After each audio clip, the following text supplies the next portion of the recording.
Salut François Descraques. Salut. Merci d'être venu à cette interview. Bien et toi? Très bien, très bien. Est-ce que tu peux nous parler un peu de ton parcours de vidéaste? Comment t'es venu cette passion? Quelle formation t'as fait? Un peu tout, je veux tout savoir. Cette vidéo va durer 3 heures, c'est parti. On va accélérer, mais en gros, on va l'accélérer. En fait, moi j'ai commencé petit, c'était ma façon de jouer le week-end. Je jouais pas vraiment, je jouais avec des jouets, mais une caméra. C'est-à-dire que je mettais en scène mes jouets. Et après j'ai fait les jouets, ils sont un peu rigides, je vais prendre des humains. Et le premier humain qui était à ma disposition, c'était Raphaël, qui était à peine plus grand qu'un jouet. Voilà, il avait 5 ans, 6 ans. Ah ouais. Donc Raphaël, mon frère. Parce que t'as commencé à quel âge du coup de faire des vidéos comme ça? À 10 ans, 11 ans. D'accord. Voilà. Et on parle d'une époque où voilà, c'était que du VHS, tout ça. Et aussi, un autre pote avec qui je faisais ça, c'était Florent, donc Florent Dorin, qui joue dans Le Visiteur du Futur. Et voilà, c'était une autre façon de s'amuser le week-end, quoi. On dit le samedi, au lieu de... Enfin, en plus de jouer à la console, on jouait à faire des films, à faire des courts-métrages, quoi. Et après, c'est devenu plus qu'une passion et tout. Et donc, au lycée, que ce soit Raph ou Florent... ils ont tous les deux décidé de continuer un peu là-dedans, dans ce domaine-là, moi aussi. Je m'étais bien formé tout seul au montage, un peu, mais il y avait un truc que je ne maîtrisais pas vraiment, c'était le cadre, la lumière, quoi. C'était un truc où c'était compliqué, même à l'époque, il n'y avait pas de tuto cadre, de tuto lumière, et le matériel en plus reste quand même du matériel un peu professionnel, donc je savais que c'était une voie qu'il fallait que je perfectionne, donc j'ai fait un BTS audiovisuel option image à Boulogne-Billancourt. D'accord. Et juste pour revenir à tes tout débuts, donc du coup tu filmais avec une caméra VHS, tu dis, ou H8 ou VHS? Les deux, ouais, j'ai fait les deux, ouais. Et tu faisais, parce que tu montais pas, j'imagine que tu as commencé, il n'y avait pas de logiciel de montage, ou en tout cas tu n'avais pas accès à des logiciels de montage? C'est surtout, ça n'existait pas à l'époque. C'était quand tu tournais, tu faisais du tourné-monté. Et c'est une bonne école en soi, qui a été reprise maintenant avec genre les Vine, etc. Mais c'est une école tu fais un truc, il faut pas trop te planter, et après tu fais dans l'ordre chronologique, etc. Et donc j'ai fait ça un peu au début, et c'est vraiment au lycée où le numérique est apparu. Et là, mes parents m'ont demandé si ils voulaient pour Noël, si je voulais qu'ils me payent mon permis de conduire ou une carte d'acquisition de vidéo, parce qu'à l'époque il fallait une carte d'acquisition. Ouais, c'était pas en numérique, quoi. Il fallait des trucs, il fallait un truc spécial, et donc j'ai dit je préfère une carte d'acquisition. D'accord. Voilà. Donc et là j'ai commencé à monter sur ordinateur et sur du Premiere, etc. Et c'était bien, ma vie a changé, c'était mieux.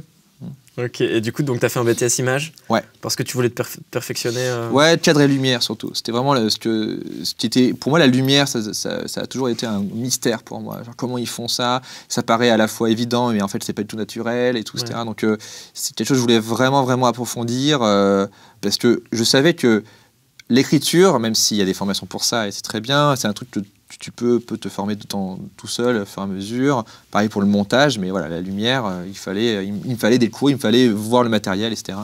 Donc j'ai fait cette formation, et je regrette absolument pas. Ouais, c'était bien. Non seulement la formation était bien en soi, parce que c'est court, et moi j'aime pas trop les études, donc 2 ans c'était très bien. Ouais. Mais en plus de la formation qui est très bien, c'est le fait de rencontrer des gens qui sont pareils que toi. C'est grâce à ça que j'ai pu rencontrer des gens avec qui je travaille encore maintenant, à savoir... Slimane Baptiste-Beroun, Anaïs Vachez, Jimmy Tillier, Aurélien Savidan, donc des gens avec qui on a commencé, et 10 ans après, c'est ça, c'est que, en fait, quand tu fais une formation, que tu sois bien ou pas bien, l'important c'est de voir les gens qu'il y a autour de toi et t'accrocher à eux, parce que c'est avec eux que tu vas créer une équipe et continuer à te professionnaliser avec eux, quoi. Donc c'est ça le plus important. Et donc après, il y a eu Le Visiteur du Futur, ça arrivait quand à peu près dans cette chronologie? C'était un peu, en fait, à la sortie du BTS, on a eu une phase, moi et Slim, où on voulait vraiment faire des courts-métrages vraiment ambitieux, utiliser tout ce qu'on avait appris en technique, etc., en lumière, et on a chacun fait des courts-métrages vraiment ambitieux et qui prenaient genre 1 an de nos vies pour 3 minutes de résultat. Et c'est là où on a commencé à se poser des questions, et j'ai dit à Slim, écoute, il faut qu'on trouve une façon de faire, parce que là, en plus, des courts-métrages qui étaient destinés à des festivals. Les festivals, finalement, ça sert plus vraiment à grand chose. Enfin, les gens, t'as que les mails sélectionnés qui viennent au festival. Enfin, t'as pas vraiment l'impression d'atteindre un public, quoi. Ou alors un public de scolaires qui viennent, ou de gens qui habitent en face, qui font bon, je suis un court-métrage. Donc chanter le truc était vraiment limité, et j'ai dit à Steve, écoute, en ce moment, sur Internet, il commence à y avoir des vidéos. Alors c'était vraiment, je te dis, c'était en 2006, donc c'était en l'an 1 après YouTube. Et j'ai dit, écoute, je pense qu'il y a un truc à faire là-dedans, même si, à l'époque, c'était pas du tout cinématographique, les vidéos sur Internet, quoi. Ouais. Et je dis, mais si on fait ça régulièrement et tout, on peut s'améliorer. Et pour moi, mes seuls exemples que j'avais, c'était genre les vidéos de Davy Mourier, Monsieur Poulpe, The Guardians, tous les gens qui ont fait la chaîne No Life, qui étaient des vidéos à la fois de fiction et en même temps ambitieux et en même temps avec zéro budget. Donc j'ai dit, écoute, il y a des gens qui font ça, si on fait un peu pareil, mais avec notre univers à nous, je pense que c'est une bonne voie, quoi. Au lieu de faire des courts-métrages qui nous prennent 1 an. Sauf que forcément, ça réduit les moyens. C'est-à-dire que quand on a fait le Visiteur du Futur, à ce moment-là, on a enlevé tous les moyens techniques qu'on avait appris, etc. Et tout. On est reparti à zéro, on était à poil, quoi. Mais ça m'a forcé à me concentrer sur ce qui est le plus important, à savoir l'écriture, le jeu, le rythme, et pas forcément les grands moyens, etc. Donc c'était voilà, une sorte de réapprentissage à ce moment-là, quoi. Et du coup, tu as commencé avec quelle caméra, le Visiteur du Futur? Parce qu'il y a eu une vraie évolution entre toutes les saisons. Bah, la seule caméra que je pouvais me permettre d'acheter à ce moment-là, et qui était une caméra où je pouvais quand même avoir du son correct, c'était une HVX 200, je sais plus, même pas HVX 200, non, même pas, non, ça c'était une Sony HDV de points, donc voilà, avec un bloc de son au-dessus. J'ai même pas le nom du modèle et tout ça. Mais juste pour avoir une idée. En gros, n'importe quel iPhone filme mieux que ça maintenant. Tu vois. Okay. Mais c'était important d'avoir, d'être autonome, quoi, parce que dans les tout premiers épisodes, je prenais le son, je faisais l'image, je faisais tout en même temps, quoi. Ouais. Donc, oui, il n'y avait que toi la technique à la réal et tout, et le reste c'était des comédiens. Ouais, c'était des comédiens, voilà, qui m'aidaient. Et t'avais déjà conscience, t'avais déjà tout écrit, comment ça s'est passé? T'avais écrit genre l'épisode 1, tu l'as tourné, après vous avez enchaîné, ou c'était... En fait, on a écrit 3 épisodes, les 3 premiers épisodes ont été tournés dans la même après-midi, donc entre 13h et 17h. Et pour moi, c'était une façon de rentabiliser le truc. Et donc on a fait 3 épisodes pour commencer. Et à cette époque-là, j'avais créé un blog qui s'appelle French Nerd, et où j'ai expérimenté plein de concepts. Mais le Visiteur du Futur, c'était un des concepts. Pour moi, c'était pas forcément celui qui allait forcément marcher plus qu'un autre, etc. Et dans ma tête, je me disais, ok, à partir du moment où j'arrive à faire 6 épisodes de n'importe quel concept, je considère que je suis pas obligé d'en faire d'autres. C'est comme si j'avais abouti mon concept, et c'est comme si j'avais fait une sorte de mini-saison, quoi. D'accord. Donc j'en ai fait 3 pour commencer, et ça a plutôt bien marché. Et après, j'en ai fait 3 autres dans la foulée. Et là, on s'est dit, ok, qu'est-ce qu'on fait maintenant? Est-ce qu'on continue vraiment ou pas? Et on s'est dit, franchement, c'est cool. C'était le truc que je faisais qui était à la fois le plus simple à faire, le plus fun, et on avait le plus de résultats après en termes de retour, etc. Donc on s'est dit, ok, on tient un truc, je sais pas exactement quoi, on va essayer de le pousser, et on va essayer de prendre des risques et voir jusqu'où on va avec ce format-là, quoi. Et donc tu dis que tu as créé French Nerd. En gros, c'est quoi French Nerd? Enfin, au début, c'était quoi? Alors, et c'est devenu quoi? Au début, c'était vraiment un blog. Hein. C'était vraiment juste un blog, un site blog que toi, tu tenais. Ouais, que je tenais. En fait, French Nerd, ça a eu plusieurs... à la base, vraiment, on aurait dû faire l'année avant French Nerd, on était en pleine négociation pour monter une sorte de plateforme de vidéos humoristiques avec moi, Slim, etc. Et c'était une sorte de... ce qui est maintenant Golden Moustache, etc., mais en 2008, tu vois. Et on avait pratiquement convaincu des investisseurs et tout, et il y a eu la crise économique, parce que les investisseurs étaient des gens dans l'immobilier, et donc ils ont dit « Ah, ouais, finalement c'est mort », et on a fait « Ah, merde ». Et donc j'ai dit à Slim, écoute, tout le dossier qu'on a créé pour eux, où on avait plein de concepts, etc., et si on le faisait, nous, sans argent. Il a fait OK. Et je fais non, écoute, je ferai 90% du boulot. Au début, je te demanderai d'intervenir en tant que comédien, etc. Mais t'inquiète pas, t'as pas à quitter ton taf et tout. C'est juste que moi, je me vois pas faire autre chose et il faut que je le fasse maintenant et tout. Donc on l'a appelé French Nerd et c'était vraiment un blog et c'était vraiment un prétexte pour faire des vidéos régulières 1 fois par semaine, quoi. Donc les investisseurs, tu dis, c'est dans l'immobilier, c'est-à-dire que vous avez monté des dossiers autour des concepts et tout pour leur... Ouais, exactement, on avait plein de concepts, on avait un workflow, on dit il faut embaucher tant de personnes, et c'était vraiment une équipe hyper réduite, genre on leur demandait de nous payer au SMIC 3 personnes pour faire l'équivalent de 2 vidéos par semaine, 3 vidéos par semaine de contenus originaux, etc. Et au début, ils étaient intéressés. Ils étaient intéressés. C'est juste qu'on leur disait, voilà, ça ne liste pas encore. Les vidéos sur Internet, ça marchera plus tard, mais faites-nous confiance. Et franchement, ils avaient l'air de dire, ah, ça peut marcher, quoi. Et on leur disait, bah voilà, de toute façon, on ne peut pas créer une vidéo virale comme ça, mais on peut créer des concepts. Si on en crée plein, au bout d'un moment, on va trouver la bonne idée. c'est juste qu'on peut pas vous dire qu'on va faire une idée et que ça va être la meilleure tout de suite.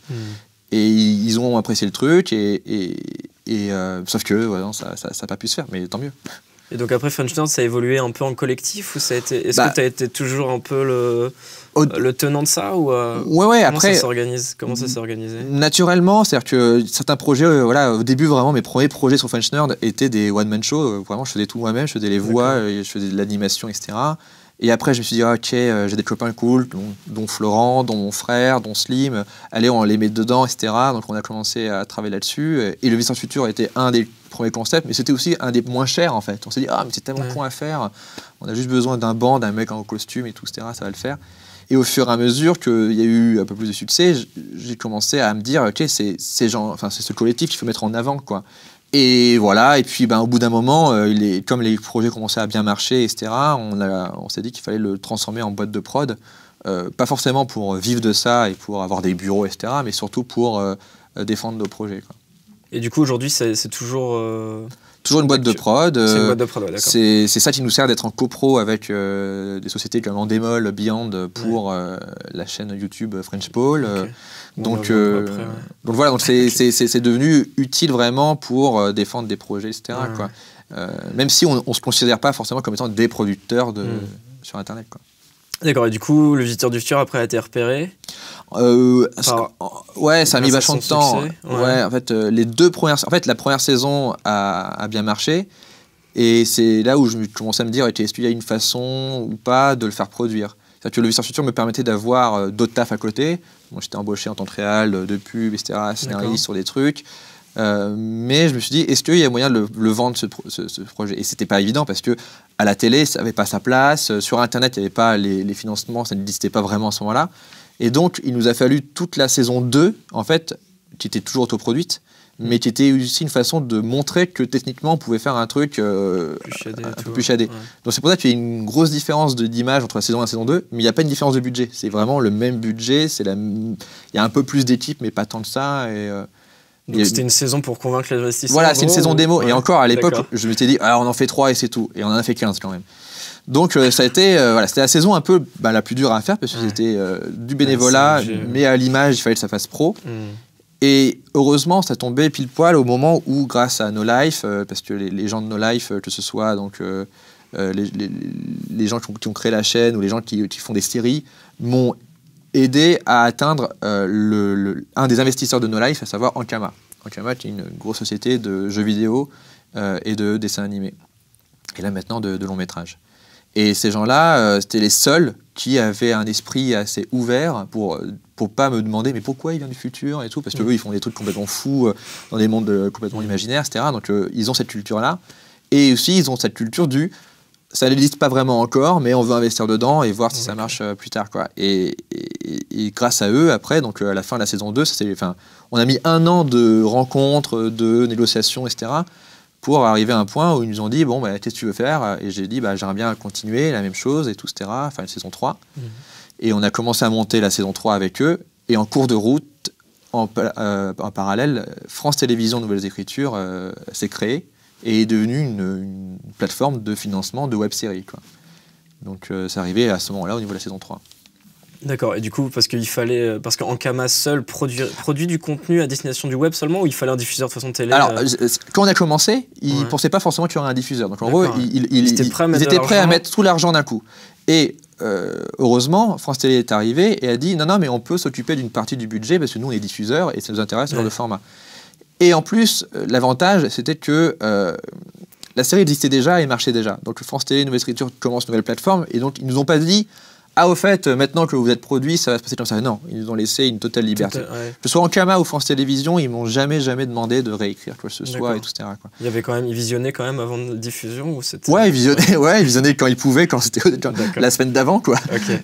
Parce qu'Ankama, en gros, quel intérêt ils ont à produire ce genre de contenu Alors eux... Parce qu'il n'y a pas de retour vraiment pour eux. D'investissement, Alors, on essaye dans le sens où il y a eu des produits dérivés, il y a eu les DVD, voilà. Quand on fait des conventions, on ramène beaucoup de gens, etc. Donc, il y a un intérêt d'image. Je dis pas qu'ils font juste ça gratos, comme ça. Après, il y a surtout une foi dans ce genre de projet et dans ce que ça peut apporter sur le long terme. Ouais. Et c'est une problématique que je suis toujours dedans avec eux. Mais en même temps, c'est partie les grosses boîtes comme ça peuvent se le permettre. Tout le monde ne peut pas se le permettre. Mais il faut utiliser une vision de comment ils peuvent s'y retrouver au bout d'un moment, quoi.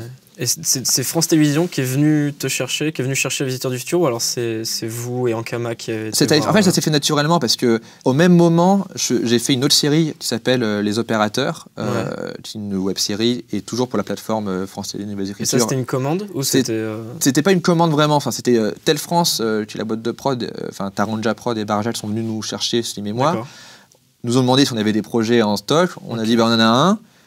Au début, ils ne savaient pas si ça allait être télé ou web. France Télévisions est arrivé en disant nous, on fait un truc qui s'appelle Nouvelles Écritures, qui est pour le web, donc ça nous intéresse. On a fait cette série-là, et en parallèle de ça, que je faisais à la fois en fait, c'était l'année la plus folle de ma vie, puisque j'ai fait à la fois la saison 3 du Visiteurs du Futur, Les Opérateurs, et en parallèle de ça, David Poult m'a engagé pour faire le Golden Show. En gros, c'était quoi la fréquence de sortie des vidéos cette année-là? Pareil, c'était pas. Entre le Golden Show, on sortait. On faisait des formats. Parce que le Golden Show, c'est un truc à raconter, ça. Putain. Ouais. Je t'ai dit, fallait pas m'inviter, ça va être chiant pour toi au montage. Ah bah, je garde tout. L'interview fera 3 heures s'il faut. 3 heures, ouais, les gens feront putain. Bref, c'était une grosse fréquence de vidéos. C'était une grosse fréquence de vidéos, et c'était aussi un peu de pression parce que c'était la première fois qu'on était produit par autant de trucs différents, etc. Mais on a essayé de faire en sorte de garder notre esprit de base et notre, je sais pas comment appeler ça, notre vision d'Internet et de la fiction, quoi. Du coup, tu es toujours réal, auteur, monteur, tu fais tout ou tu commences à déléguer, ou ça fait déjà longtemps que tu délègues? À partir de quand là, c'est la première année où j'ai écrit avec un pool de scénaristes. Cette année-là? Ouais. Ok. Donc voilà. Je monte des fois j'ai un monteur, comme Rémi Ergo, qui vient du Golden Show. Voilà, donc je délègue un peu, on va dire. Ouais. Parce que si toute l'année tu as dû faire tout ça et que tu devais à la fois réaliser. Monter, alors le Golden Show était principalement monté par Rémi Ergo, sinon ça aurait été impossible à faire. Ok. Et il a aussi monté Les Opérateurs. Voilà. Et donc ensuite, il y a eu French Ball. Ouais, voilà. Donc après la saison 4 du Visiteurs du Futur, sachant qu'on est arrivé un peu à un point où on allait tellement loin dans la production de fiction web, etc., qu'on ne se voyait pas faire une saison 5. Voilà, c'était pas possible. On a quand même continué l'aventure avec un roman Visiteurs du Futur, qui a permis vraiment de continuer l'histoire. Et en parallèle de ça, ça c'était Endemol Beyond qui est venu nous chercher pour savoir si on avait des idées de concept, etc. Slim avait une idée de série qui s'appelle La Théorie des Balls, et ils ont dit ok, c'est pas mal, mais nous on aimerait créer une chaîne entière et pas forcément juste pour une série. Donc on a dit ok, est-ce qu'on a des concepts et tout, et donc on s'est vu avec Raph et tout, Slim et moi, on a commencé à pondre des concepts, et c'est tous les trucs qu'on n'avait plus le temps de faire depuis des années qui sont revenus. On se dit ok, ça c'est simple à faire, ça c'est plus compliqué. Et c'est une chaîne YouTube où on peut faire un peu ce qu'on veut là-dessus, quoi. On peut faire des quiz où on bouffe, on répond à des questions, comme de la fiction plus lourde, comme des trucs comme Speed Detective ou récemment Rock Macabre. Donc voilà, donc ça a été notre plateforme un peu. C'est l'évolution, c'est une sorte d'évolution de French Nerd, mais telle que jamais j'aurais pu l'imaginer. À savoir que c'est ce que j'avais commencé à la base tout seul dans ma chambre d'étudiant est devenu une plateforme coproduite par Endemol. Et diffusé par France Télévisions, quoi. Donc, diffusé par France Télévisions, plus là, cette saison, nos trucs sont... Enfin, c'est toujours Studio 4, en fait. D'accord. En fait, Studio 4, c'est une plateforme qui diffuse plein de programmes. Sauf que c'est sur Internet, c'est sur YouTube. Donc, les gens ne se rendent pas forcément compte que c'est Studio 4, à part quand ils voient le logo. Mais voilà, tu vois, ils produisent aussi Reboot, la série de Davy. Donc c'est France Télévisions est souvent derrière le financement de ce qu'on fait, en fait. Okay. Et du coup, comment ça se passe avec Endemol? Alors, ils vous ont donné un budget total pour une année, ils vous demandent de faire tant de vidéos? C'est ça. En gros, on a un budget global et un nombre de vidéos à faire.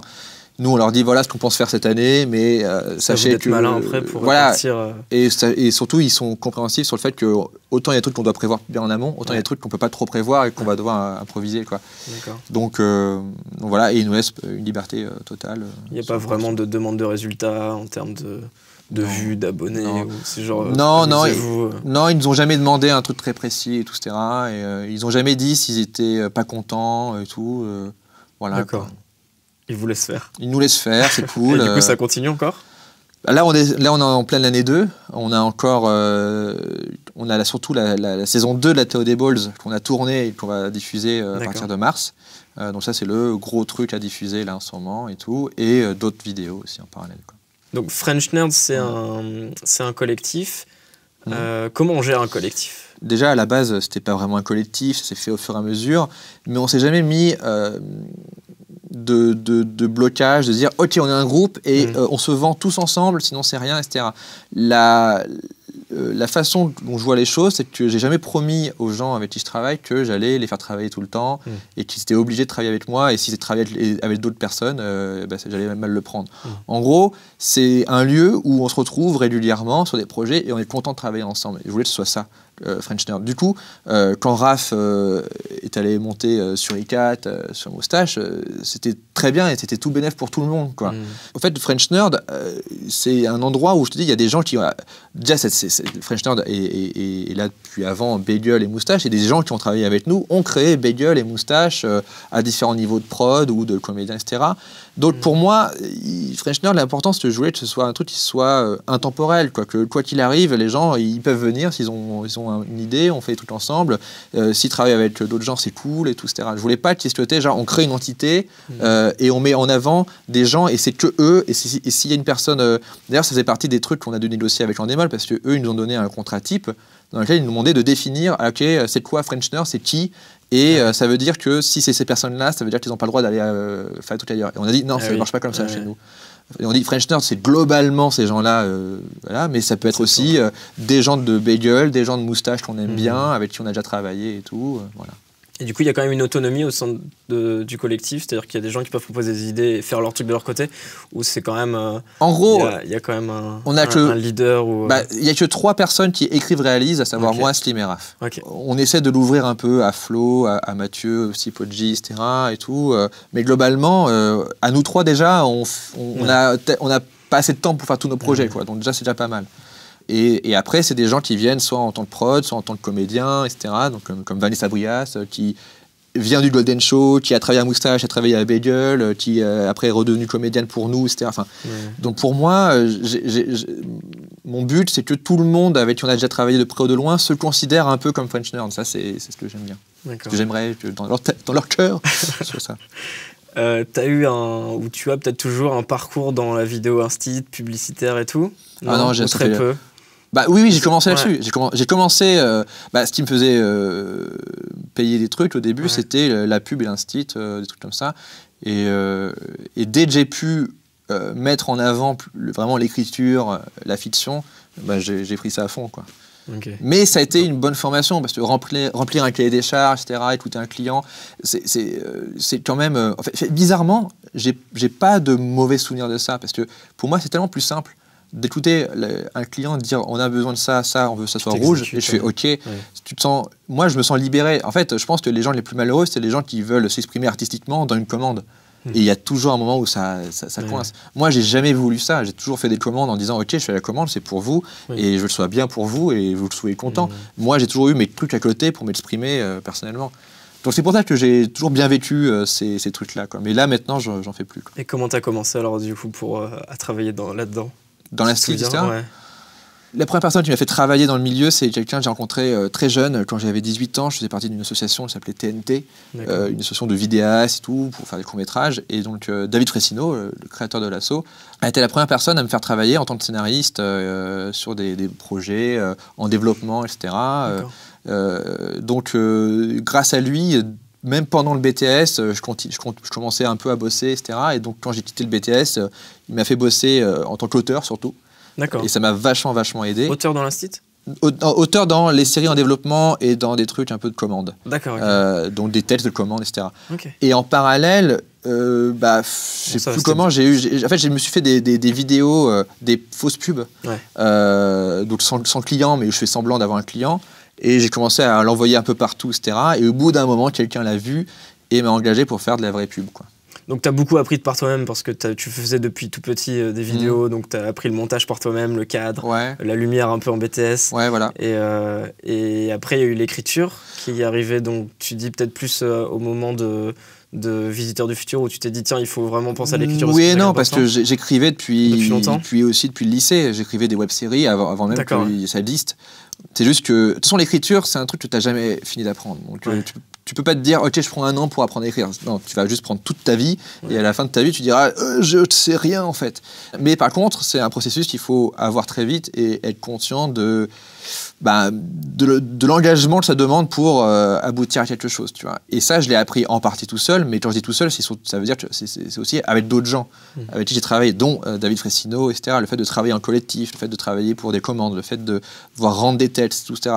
C'est un truc que j'ai dû apprendre très jeune, et ça m'a vachement aidé. Et en parallèle de ça, j'ai toujours écrit tout seul pour faire mes erreurs, tester des choses, etc., quoi. Et j'apprends toujours, je suis toujours en train d'apprendre. Donc tu as beaucoup appris en faisant, en écrivant toujours. J'ai toujours appris en écrivant et en réalisant et en voyant le résultat, en me disant ok ça marche pas, tu vois. Et donc c'est au résultat que tu apprends surtout finalement ou... c'est les deux, c'est des fois des avis d'autres gens, des avis extérieurs. Une des choses qui m'a le plus fait apprendre, c'est que donc, quand j'avais 18 ans, je faisais des courts-métrages trop longs, tu vois, je faisais une série qui faisait 30 minutes à chaque fois, tu vois. Et qui n'avait pas de moyens, et tout était bancal, etc. Et je l'ai montré à un vrai réal de cinéma français, etc., et qui a pris le temps de le regarder, déjà, moi je trouve ça dingue, et qui m'a dit, écoute, il m'a dit, t'as du talent, c'est juste que c'est dilué, c'est juste que ça va dans tous les sens. Fais d'abord des trucs courts et simples. Ça m'a tellement aidé parce que j'avais besoin qu'on me le dise. J'avais pas besoin qu'on me dise c'est de la merde, mais qu'on me dise, écoute, tu perds ton temps là-dedans et tu vas vraiment t'épuiser. Et c'est ça qui m'a obligé à faire des trucs plus courts, plus condensés. Et quand on a fait le Visiteur Futur, c'était une extension de ça. C'était une façon de se dire, commençons doucement, commençons par des petits modules comme ça, un peu indépendants, rigolos.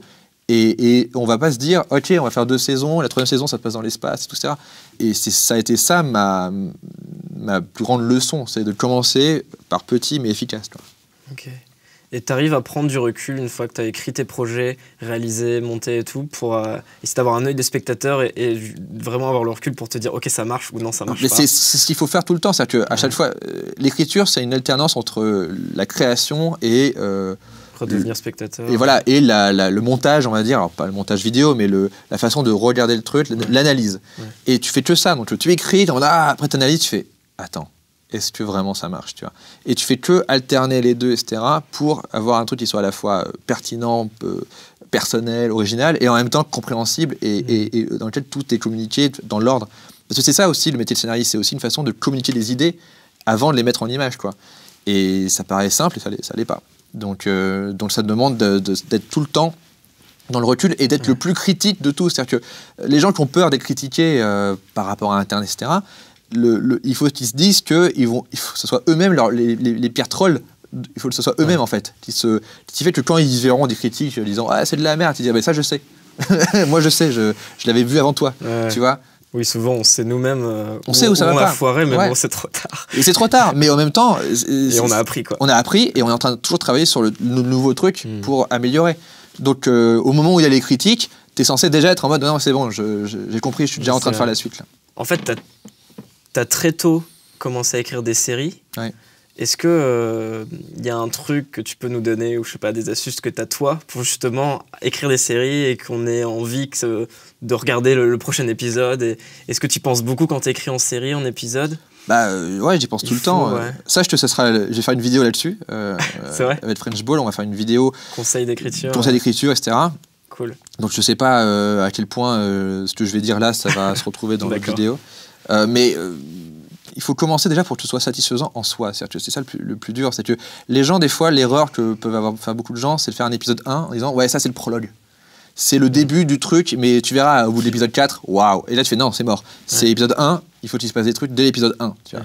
Et il faut que ça marche. Et c'est pour ça que le Visiteur du futur, ça a marché, même si je ne l'ai pas fait forcément consciemment, mais c'était déjà isolé, ça marchait séparément. Les gens disaient « Ah, ok, c'est rigolo. » Et même, ça marchait tellement de façon isolée que les gens pensaient que c'était un court-métrage et que j'ai gagné un festival de court-métrage grâce à ça. Les gens disaient « Ouais, meilleur court-métrage écolo de l'année, La Canette. » Et c'était l'épisode 1 du Visiteur du Futur, tu vois. Et j'ai eu le prix 1 an après le premier épisode. Il me dit ah, alors peut-être une suite dans les tuyaux. Et j'avais déjà fait 22 épisodes, tu vois. Donc, mais parce que voilà, le premier épisode avait ce côté. Putain, ça marche, quoi. Fonctionnait à lui ça seul, marche, tu vois. Et tu penses aussi à Bref. Bref, le premier épisode est tellement bien. Ça aurait pu être un court-métrage que tout le monde aurait vu en festival. Il se trouve que c'est le premier épisode d'une série de ouf, tu vois. Donc c'est ça qu'il faut commencer par ça, et c'est pas facile. Plutôt que de se dire, oh là là, mon arc narratif sur 3 saisons et tout ça. Non. Déjà, ton premier épisode, il faut qu'en peu de temps, les gens aient vu un truc où ils soient contents de voir. Et si on te dit, ah, au fait, tu peux cliquer pour voir la suite, t'es content. Mais il faut pas que ce soit genre, on te donne rien, par contre, on te donnera peut-être un truc dans la suite. Ça, c'est une mauvaise idée. Ok, c'est pas juste un teaser, quoi. Non, faut pas le soit. Non, parce que les gens n'ont pas le temps, tu vois. Il faut qu'ils aient quelque chose et de jauger ce qu'il faut donner et ce qu'il faut laisser plus tard. Voilà, quoi. Ça demande d'être. Et souvent, l'erreur qu'on peut faire, c'est de dire, ok, je vais introduire genre mes 10 personnages dans le premier épisode, mais ils vont rien faire puisque c'est juste une introduction. Et après, ils vont être un peu développés dans le 2 et un peu développés dans le 3. Et ça, c'est une erreur, je pense, parce que surtout sur un format court, tu vois, tu peux pas trop faire ça, tu vois. Game of Thrones le fait, tu vois, mais c'est genre 1 heure, tu vois. Mais sinon, il faut être concis. Et donc, nous, ce qu'on a fait, et pareil, on n'y a pas pensé comme ça. Là, je le dis rétroactivement, c'est qu'au début, on a présenté que 2 personnages. Raph et le visiteur.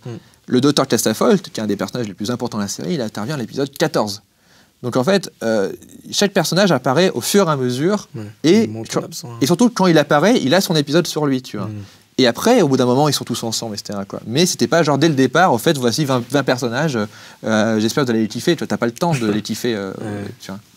Ok, et du coup, t'imagines, tu écris une saison complète d'un coup, et ensuite tu le découpes en épisodes. Enfin, comment tu réfléchis? Alors, chaque série que j'ai faite a été faite différemment. Et quand on dit chaque série, je considère que le Visiteur du Futur, chaque saison est une série à part entière. Parce que la saison 1, on l'a écrit par bout d'épisode. La saison 2, on l'a écrit par tronçon. Et la saison 3, on l'a écrit par bloc. Et la saison 4, on l'a écrit en entier. Donc à chaque fois, on a fait une façon différente. Voilà. Rock Macabre, c'était écrit en entier. La nouvelle série sur laquelle je travaille, c'était écrit en entier. Ça dépend de la façon de produire. Bizarrement, plus c'est ambitieux, plus il faut tout tourner d'un coup, et donc plus il faut avoir tout écrit d'un coup, quoi. Mais ça, c'est pas une question d'écriture, c'est une question de budget, tu vois. Bizarrement, je trouve ça mieux de pouvoir tourner par épisode et de pouvoir construire au fur et à mesure, mais comme il y a les moyens engendrés sont tels que j'ai moins l'occasion de faire ça. Mais c'est ça qui a permis au Visiteur du Futur, vu qu'on n'avait pas de moyens, vu que littéralement c'était venez à la maison, le costume était là, on tourne.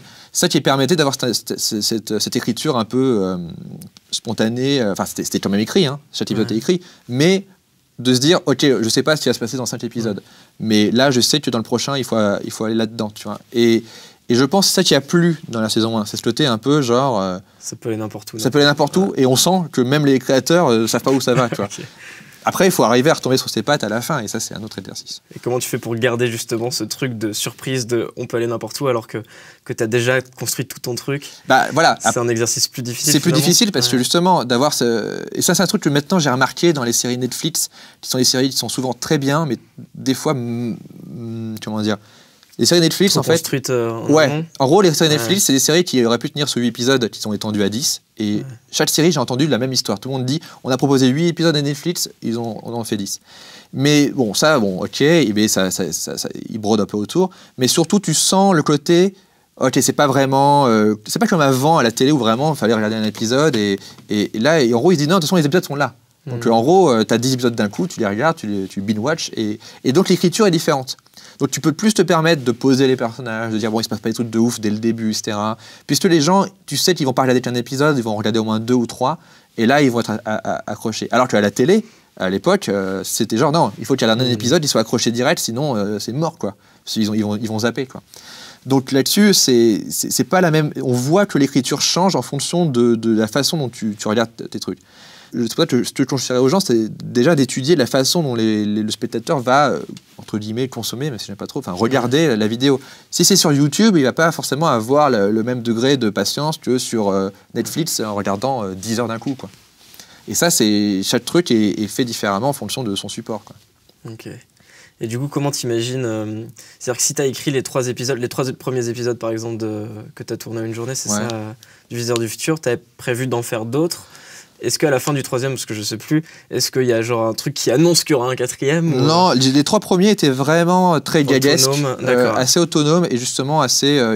Et c'est vraiment là où j'ai fait OK. Il faut qu'on commence à lancer un truc. Et dès l'épisode 4, on commence à lancer un truc. Le 5, on fait un épisode différent. Et dès le 6, j'ai dit OK, on va faire un épisode où il n'y aura même pas le visiteur du futur. Pour habituer les gens au fait que la série va changer de forme, etc. quoi. Et je me rappelle, dès l'épisode 5 ou 6, les gens disaient « Ouh là là, c'est plus comme avant. » quoi. Ils commençaient déjà à se plaindre dès les premiers épisodes. Tu vois. Et je me suis dit « Très bien, parce que ça va être comme ça tout le temps. » Donc, faut s'habituer. Ouais, je voulais les habituer très vite. Est-ce que quand on met bout à bout toute une saison... c'est bizarre.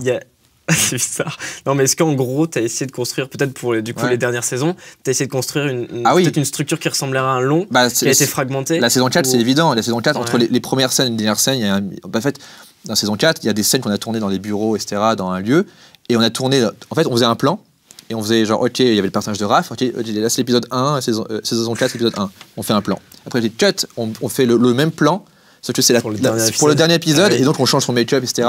Et on fait le plan de fin, et ça se répondait comme ça. Quoi. Donc mais c'était le même plan. Comme un long, enfin dans l'idée. Ouais, c'est ce qu'on appelle du crossboard, et tout a été tourné par type de décor. Mais il se trouve qu'on a tourné à l'envers parce que on avait déjà le décor de Néo Versailles à faire, et les décors du présent, on les a fait la dernière semaine. Donc en fait, les dernières scènes ont été tournées, les premières scènes ont été tournées en dernier. Quoi. Et ça représente combien de temps de tournage à peu près toute la saison? Néo Versailles, c'était tourné sur 25 jours, vraiment des vrais jours, quoi, 26 jours. Quoi. Donc c'est 5 semaines de tournage. D'affilée, quoi.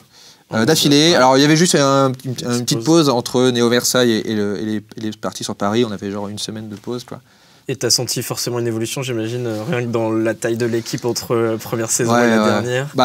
C'est sûr, la dernière, j'avais déjà 10 personnes à la déco, déjà. Juste pour la déco. Hein.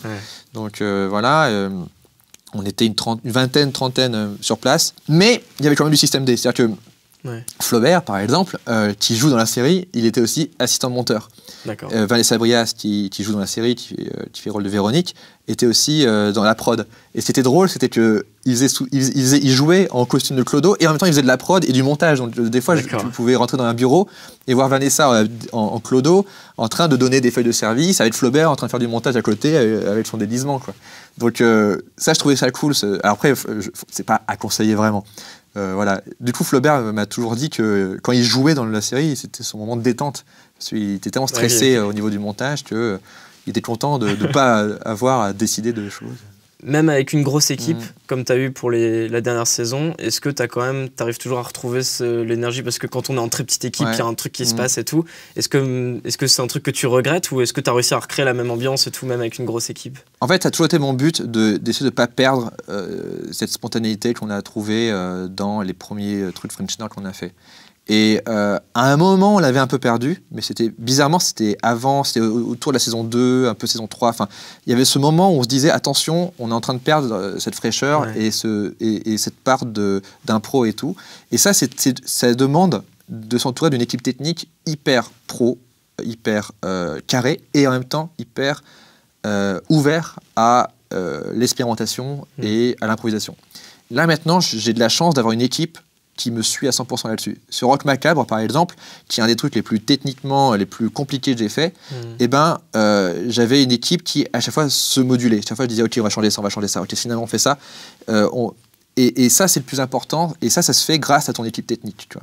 Parce que tu peux avoir une équipe technique qui te prend en otage ton tournage et dit, non, c'est comme ça, oh là là, j'ai machin et tout.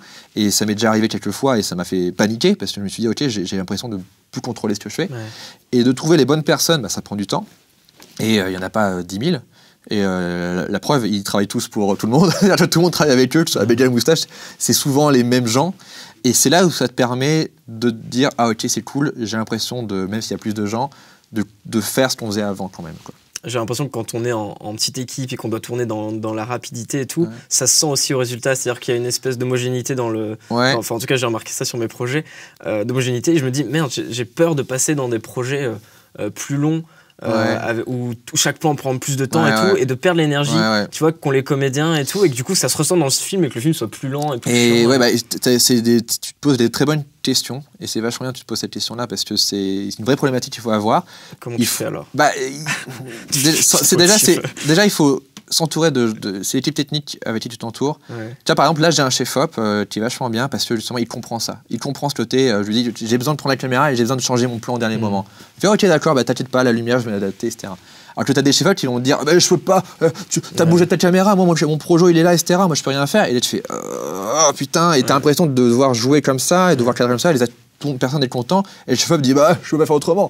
Et ça, trouver une équipe lumière déjà qui te permet ça, c'est hyper important. Parce que de quelqu'un qui comprend que ça va être le jeu. Et pareil pour l'équipe son, tu vois. On a un ingé son qui comprend ça, tu vois.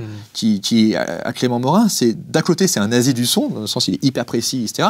Mais il comprend que t'as beau faire un son parfait, si le jeu est pas bon, si c'est lent, si c'est trop mécanique, personne va aimer, tu vois. Donc d'avoir une équipe qui comprend ça, c'est le plus important, et il faut la trouver, quoi. Des fois, en fait, j'ai appris ce que je pouvais déléguer, ce que je pouvais pas déléguer, etc. J'ai appris à trouver les gens de confiance, tout, etc. Mais ça prend vraiment du temps parce que oui, tu peux le sentir dépossédé à un moment, tu peux le sentir pas en contrôle du truc, et en plus sur le Vision Future, comme c'était un peu les mêmes comédiens, un moment justement, les moments où j'étais le plus malheureux, c'était les moments où j'étais bizarrement derrière le combo. Derrière un écran et comme ça assis, et disait non Florent il m'entend pas, et ça m'énervait. Je me dis mais pourquoi? Parce qu'avant on avait cette proximité, et dans le Vision Future il y a des scènes, les scènes de marché, etc. C'était très chiant à faire parce que j'étais très loin des comédiens, et dès qu'on a fait les scènes dans les intérieurs et tout, où là c'était l'inverse, toute l'équipe combo était hors des caravanes, et moi j'étais à 1 mètre des comédiens, et on se parlait. Dans toutes les scènes de tout dans les caravanes, c'était les scènes les plus cool à faire parce qu'on était dans une pièce, on était 3. Et c'est marrant, on était 3, on oubliait qu'il y avait 15 personnes qui regardaient ce qu'on faisait dans le combo dehors, quoi. Mais c'est dehors, je les entendais pas. S'ils avaient un truc à me dire, c'est eux qui criaient, pas moi. Et donc là, c'était beaucoup plus cool, et j'avais l'impression d'être avec les comédiens. Et tout ça pour dire que le projet de télé sur lequel je travaille, on va essayer de justement répondre à ça. Tu vois. C'est-à-dire que à la fois c'est un truc de télé, et en même temps, ça va être le truc le plus, qui va être le plus spontané, enfin le plus proche des comédiens, qui va essayer d'être le moins alourdi par la technique possible. Et ça va être un truc de télé. Donc je suis toujours en train de réfléchir à ça, quoi. Comment faire un truc qui garde l'énergie, qui garde la spontanéité, qui garde la proximité, tout en augmentant un palier et en augmentant le budget. Pas forcément le budget, mais dans le sens les moyens de production. Mais pas forcément, parce que finalement les budgets, t'as plus de budget mais t'as plus de volume, donc c'est plus l'ambition du projet qui augmente, mais pas forcément le budget par épisode, quoi. Si aujourd'hui tu devais refaire le Visiteur du futur, si tu veux faire un gros flashback, est-ce que tu changerais quelque chose dans ta façon de fonctionner? Justement non, en fait, c'est un des trucs qui me rend le plus serein, c'est de me dire que tout ce que j'ai fait, en bien ou en mal, a été utile, quoi. Donc, et on m'a posé cette question-là, des fois on m'a dit, au bout de la saison 2, saison 3, on m'a dit, mais frère, tes premiers épisodes, ils sont trop datés et tout. Je fais, en fait, c'est ça qui a permis le succès de la série, c'est que les gens ont pu voir la série grandir, les personnages grandir, et nous, on a grandi aussi. Donc, le succès de la série, ça a été aussi les making-of. Ça a été le fait qu'on communiquait vachement sur comment on faisait la série, et qui on était, et à quoi ça ressemblait le truc. Et je pense que c'est... Parce que, en soi, c'est pas extraordinaire comme série, Vision Future. Enfin, il y a plein de défauts, etc. C'est quand tu vois comment c'est fait que tu fais « Ah ouais, c'est cool », tu vois. Et d'avoir été assez open là-dessus, c'est ça qui a permis aux gens de tolérer des défauts, etc., quoi.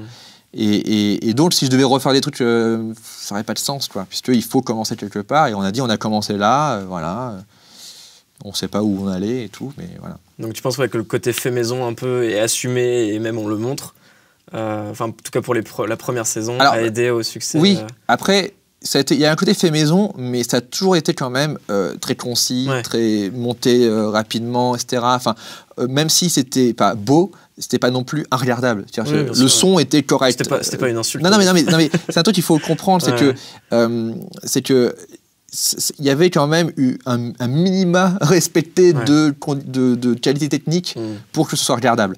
Et ça, c'est quand même important. C'est-à-dire que, oui, il faut commencer humblement, mais il faut que ce soit assez présentable et compréhensible. Et ça, voilà, quoi.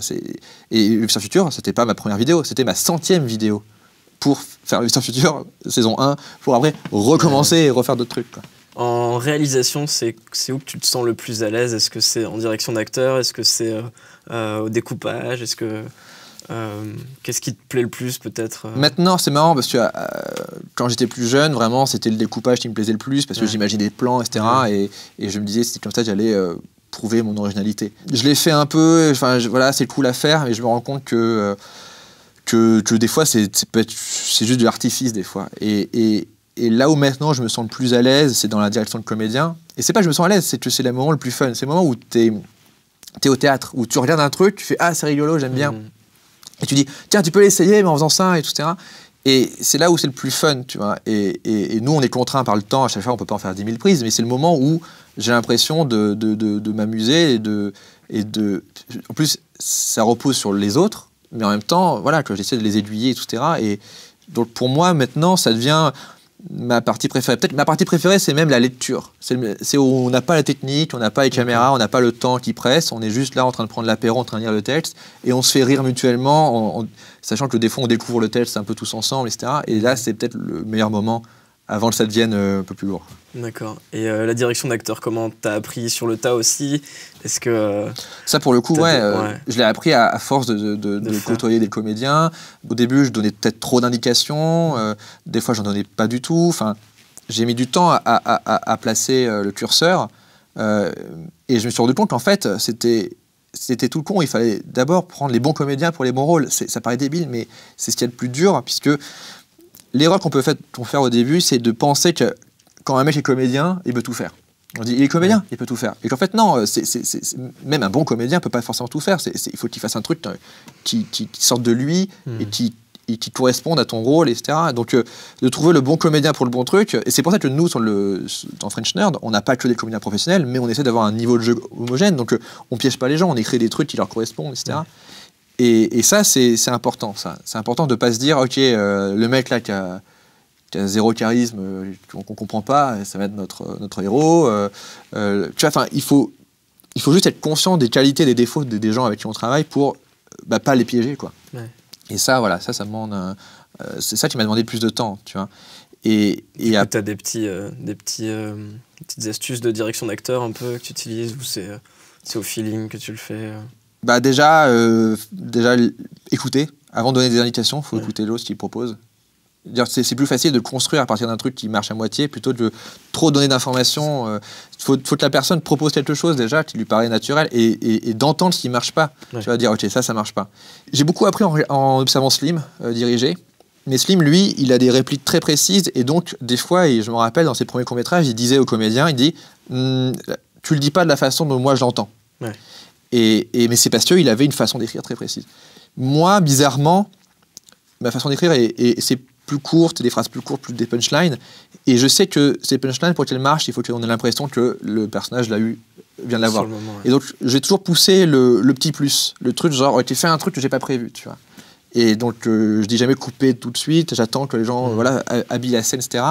Et je travaille avec des gens qui sont souvent source de propositions. Et c'est ça que j'essaie de capter pour aller dans le... Par contre, il faut aller dans le sens du scénar, tu vois, parce que si ça n'a plus aucun sens, là, on sent trop les mecs qui sont plaisir et tout, ça peut vraiment flinguer ta scène, quoi. Mais toujours trouver le petit truc qui paraît pas écrit, tu vois, ça, c'est ce que j'essaie de trouver à chaque fois, quoi. Okay.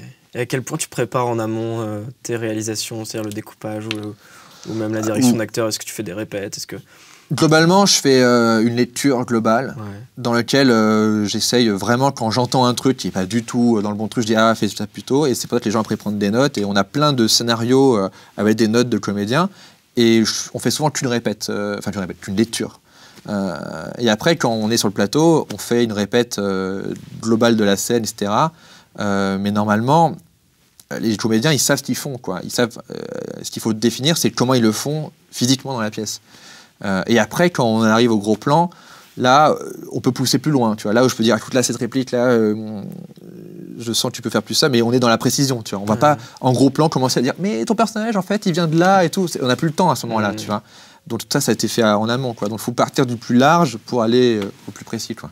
D'accord. Et du coup, tu sais, avant d'arriver sur ton plateau, quel plan tu vas Ah oui, tourner oui. exactement? Tu fais un découpage toi? Oui, je fais un découpage technique et tout. C'est moi qui définis globalement l'ordre des plans. Je dis, ok, on fait ça, ça, ça dans cet ordre-là.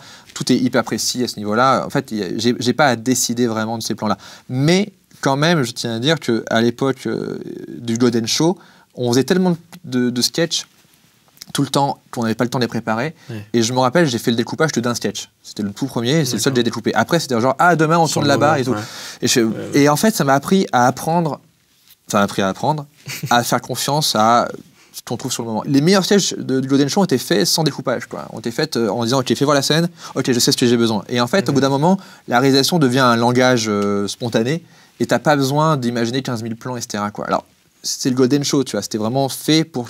on était 3 à la technique, donc ça allait vite. J'avais juste à dire à 2 personnes ce qu'il fallait qu'ils fassent et ça avançait, tu vois.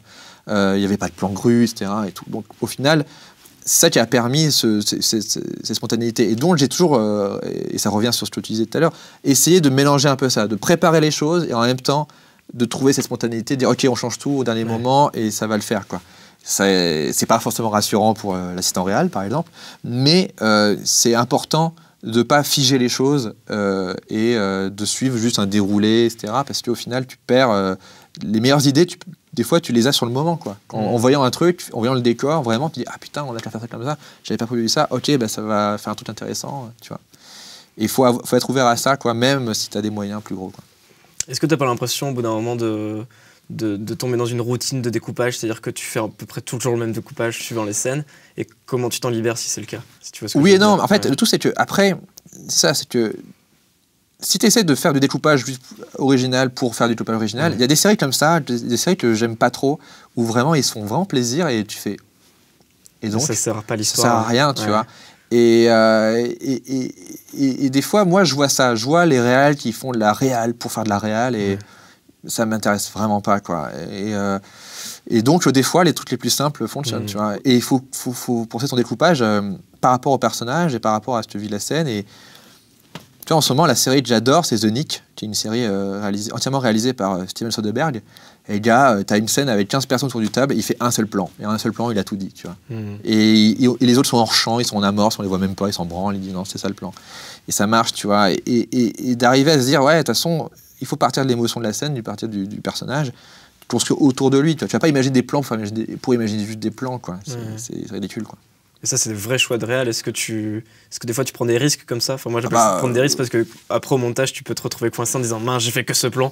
Bah oui. Est-ce que tu t'autorises de prendre des risques comme ça, même sur des trucs où c'est produit, etc. Bah oui, oui, justement.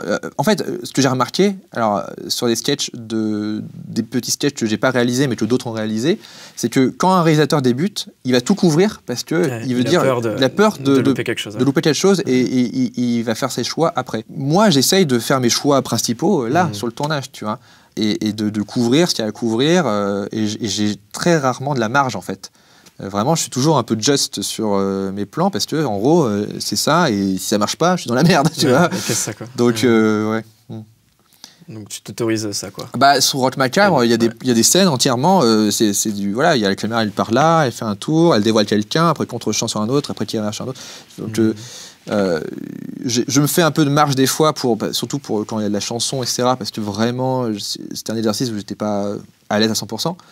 Mais voilà, quoi, j'essaye d'imposer de la réalisation sur le plateau, quoi. Est-ce que c'est une question que j'ai posée à Flaubert que je trouve intéressante, c'est dans quelle ambiance ou comment tu fais pour écrire? Enfin, est-ce que tu es chez toi? Est-ce que t'éteins la lumière? En même temps, c'est compliqué parce que tu peux pas avoir ton papier. Mais...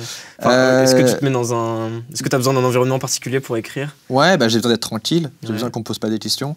En gros, j'ai eu plusieurs façons d'écrire. À une époque, j'écrivais de nuit, beaucoup, mais bon, ça flingue un peu le rythme, voilà, quoi. Faut vraiment faire que ça, quoi. Et c'était une façon d'être tranquille. Maintenant, ce que je fais, c'est que je sors, je vais écrire dans des cafés, parce que je vis... quand je suis à la maison, on me pose tellement de questions, parce que voilà, je suis toujours en prépa, et on me pose tout le temps des questions. Et je peux pas écrire et penser à la prépa d'un autre truc. Et donc je sors et je dis voilà, je vais sortir pendant tant d'heures Et ça t'oblige à écrire pendant tant d'heures et à rentabiliser ton temps dans un café, voilà, ce qui est hyper classique, mais en fait, pour moi, ça marche, quoi. Tu coupes ton téléphone ou... Ouais, non, pas vraiment. Mais au moins, je suis dans un endroit et je sais qu'il faut que je rentabilise ça, quoi. Ouais. Mais il y a un auteur que j'aime bien, un réalisateur, s'appelle Adam McKay. Lui, ce qu'il fait, c'est que carrément, il des fois, alors c'est Hollywood, hein, ils ont la thune. Et lui, des fois, il loue une chambre d'hôtel. Et en gros, quand tu loues une chambre d'hôtel, tu sais que tu payes, tu te dis, bah, faut que je la rentabilise. Donc, tu t'écris, quoi. D'accord. Et à la fois, t'es isolé, t'es dans un cadre où t'as ton petit café, t'as ta table, etc. Et tu te dis, de toute façon, je vais pas dormir. Enfin, je vais pas, parce que il n'y a rien à faire d'autre qu'avec. Voilà, j'ai payé cette chambre, putain. Et le café, c'est la version type. C'est la version, bon, bah, je suis là, voilà, je rentabilise mon temps là-dessus, etc. Et bizarrement, j'ai pas de problème. Enfin, je me rends compte que ouais, j'ai pas de problème pour écrire, même s'il y a des gens autour de moi, j'ai mon casque, etc. Je suis concentré. Par contre, si on me pose des questions, là, je peux pas. Et donc, je suis obligé de sortir de chez moi parce que voilà, j'ai une vie où mon travail me rejoint dans ma vie privée. Ouais. Et donc, c'est du travail constant. Et donc, je dois des fois m'isoler. Et écrire à plusieurs, c'est quelque chose. Ça, c'est autre chose, ouais. Là, c'est une autre façon de faire, mais je l'ai déjà fait plusieurs fois. Ça demande d'être avec des gens que tu respectes suffisamment parce que tu sais qu'ils vont t'apporter des choses. Et en même temps, en qui tu as suffisamment confiance pour que tu n'aies pas peur de te ridiculiser en proposant de la merde. Ouais. Parce qu'en fait, souvent, c'est ça. C'est que souvent, il faut dire de la merde pour débloquer une bonne idée. Et des fois, le stress que tu peux avoir en disant « Ah, j'ai pas trop... Je vais que aller dans le sens de tout le monde pour pas oser changer le truc. » Et ben, finalement, tu n'as rien de nouveau. Ça bloque tout, ouais. Et des fois, il faut dire « Ok, je vais dire un truc, c'est de la merde, mais on va partir de là et tout. » Et d'être avec des gens en qui tu as confiance comme ça, c'est rare, il faut les trouver, quoi. Ouais. Est-ce que tu aurais des conseils ou des petites techniques à donner en montage, peut-être? Le montage, c'est... alors, c'est marrant parce que quand je suis arrivé sur le Golden Show, je voyais comment Davy travaillait. Et en gros, Rémi faisait un premier montage et il n'y avait ni musique ni bruitage. Et il montrait ça et c'était souvent nul et dévisé. Et c'était pas parce que Rémi était mauvais, c'était juste que c'était très plat, très vide, et tout le monde disait « Oh, c'est de la merde, etc. » Et je fais « Mais c'est normal, il n'y a rien. » Enfin, c'est une première version. C'est une première version et tout. Mais ce qui est intéressant, c'est que chacun a plusieurs façons de faire. C'est-à-dire que moi, je suis incapable de montrer un premier montage s'il n'y a pas des musiques, même si c'est temporaire, des bruitages. Et donc, en fait, mes premiers montages, mes V1 sont prémixés et tout ça. Sont des V12 pour certains, tu vois. Mais pour moi, c'est hyper important parce que tu peux pas te rendre compte. Parce que j'ai l'impression de vous montrer un truc. Ou alors, ce que je fais, c'est que, imaginons que quand je fais un premier montage et que j'ai pas eu le temps de mettre des musiques ou des bruitages, je regarde le montage en coupant le son entièrement. D'accord. Et je regarde juste l'image. Juste l'image, d'accord. Et normalement, je me rappelle les dialogues. Donc, en gros, j'ai pas à savoir ce qu'ils disent, tu vois. Et là, je vois déjà s'il y a des problèmes de rythme, tu vois, dans les changements de cut. Et parce qu'en fait, quand tu coupes entièrement le son, tu te fais le son dans ta tête. Donc en fait, ton flow, tu l'entends et tout. Alors que quand tu mets des... Il n'y a pas de problème de son du coup. Ouais, il n'y a pas... Voilà, les problèmes de son, tu te les corriges toi-même dans ta tête. Alors que quand c'est bancal, tu vois que les problèmes et donc tu te dis, ouais, j'imagine que ça marchera plus tard, mais je suis pas sûr. Alors que quand tu coupes entièrement le son, tu as l'impression de voir un film qui passe à la télé et où tu as coupé le son. Et tu peux voir vraiment si ça ressemble déjà à un film, enfin, ou une série et tout. Et ça, c'est le plus important, quoi, de revoir si ça ressemble vraiment à une série, de voir si les trucs s'enchaînent naturellement et que tu n'aies pas l'impression qu'on t'a redit des informations, etc. Donc, je fais une première passe comme ça, en mode pour sourd, quoi. Et après, je fais une version où j'essaie de mettre le maximum de trucs dans le son pour pas que ce soit perturbant, quoi. Mais je sais que d'autres ne font pas ça, quoi. Et je me rappelle, j'ai montré cette version de montage à mon frère ou à Slim. Et ils me disent « Ah bah ok, bah t'as tout fait, on peut rien te dire maintenant. » Et je fais « Bah non, c'est juste, je peux tout défaire. C'est pas parce que j'ai mis des musiques que ça affiche tout. » Tu vois, et en plus, ce qu'ils aimaient pas, c'est que moi, ce que j'aime bien faire, c'est que je montre à des gens et je montre pas à une personne, je montre à 10 personnes. Donc, et comme des fois, nous, quand on fait des tournages, et ben, en fin de journée, je dis « Ah, vous savez, le truc qu'on a tourné il y a 2 semaines, j'ai un premier montage, vous voulez le voir et tout. » Donc je réunis plus de gens.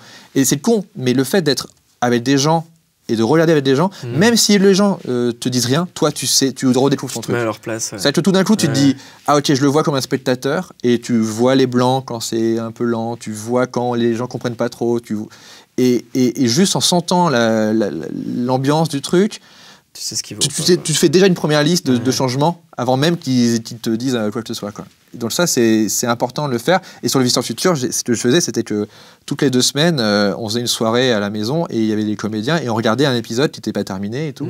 Et on en parlait après, etc. Et globalement, les retours, je m'étais déjà fait juste en sentant le truc. Tu vois. Alors forcément, quand c'est l'équipe, alors il y a ce côté un peu... bah ouais, mais bon, c'est les gens de l'équipe, c'est un public acquis, les gens ils vont se marrer par des trucs pas forcément marrants, juste parce qu'ils ont vu le machin faire une tête, ou juste parce que des fois t'as un figurant qui a un copain, etc. Bon, ok, donc, mais ça, il faut faire la part des choses. Mais globalement, de sentir ton film avec d'autres gens, tu le vois tellement différemment que tu te fais une analyse complète du truc. Et alors du coup, quels sont tes prochains projets? Normalement, je serai en tournage, là, quand les gens voient cette vidéo, je serai en tournage de ma première vraie série de télé. Mais qui se fait dans un cadre rassurant, à savoir avec France 4, qui sont des gens avec qui j'ai déjà plus ou moins travaillé, et qui est une des rares chaînes qui m'autorise à faire ce que j'aime faire, à savoir de la comédie et de la science-fiction, de fantastique et tout ça. Donc c'est un projet que je tourne pendant 6 semaines, voilà, qui sera diffusé normalement à la rentrée scolaire 2016. Et on est très très content, ça fait depuis 1 an et demi que je suis dessus. C'est un projet que j'ai coécrit avec François Uzan. François Uzan qui est un vrai scénariste de télé. Donc voilà, c'est un nouveau projet, un nouveau truc pour moi. C'est globalement la même équipe technique en plus. Donc ça qui est cool, c'est que même si ça change de format, finalement, on va dans la continuité des gens avec qui on a travaillé, quoi. Donc voilà. Ça fait quoi alors de travailler avec un vrai scénariste télé C'était hyper intéressant parce que c'est un des gars les plus pros et carrés que j'ai pu travailler, et en même temps avec qui j'avais quand même les mêmes goûts. C'est-à-dire que très clairement, lui, ce qu'il voulait faire, il est fan de Walking Dead, il est fan de séries américaines, de ouf, etc., comme moi, et de comédie aussi. Donc même si on n'avait pas le même background, on avait la même culture, quoi. Et ça, c'est le plus important.